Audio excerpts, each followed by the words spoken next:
கடந்த ஆண்டு மே மாதம் பிளெக்சிபிள் எனப்படும் நெகிழ்வான கணக்கு அறிமுகப்படுத்தப்பட்டதில் இருந்து மொத்தம் 4.63 மில்லியன் இபிஎஃப் சந்தாதாரர்கள் அந்த வருங்கால வைப்பு நிதி அல்லது கணக்கு 3 மூலம் 14.79 பில்லியன் ரிங்கேட் மதிப்புள்ள பணத்தை மீட்டுள்ளனர். ஜூன் 30ஆம் தேதி நிலவரப்படி 55 வயதுக்குட்பட்ட மொத்தம் 13.2 மில்லியன் உறுப்பினர்களில் 35 விழுக்காட்டினர் இந்த தொகையை மீட்டுள்ளனர். நெகிழ்வான கணக்கில் மீதமுள்ள மொத்த சேமிப்பு 10.16 பில்லியன் ரிங்கெட் என்று நாடாளுமன்ற இணையதளத்தில் வெளியிடப்பட்ட எழுத்துப்பூர்வ பதிலில் நிதி அமைச்சு தெரிவித்துள்ளது.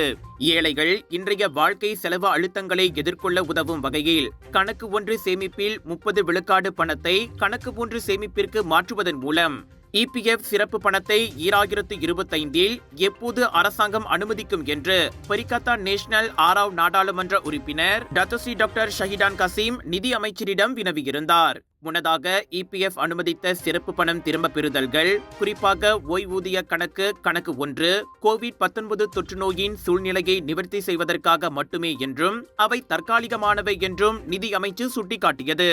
ஒரு சமூக பாதுகாப்பு நிறுவனமான இபிஎஃப்பின் முக்கிய பணி உறுப்பினர்களின் வயதான காலத்தில் செலவு தேவைகளை பூர்த்தி செய்ய ஓய்வூதிய சேமிப்பு போதுமானதாக இருப்பதை உறுதி செய்வதாகும்.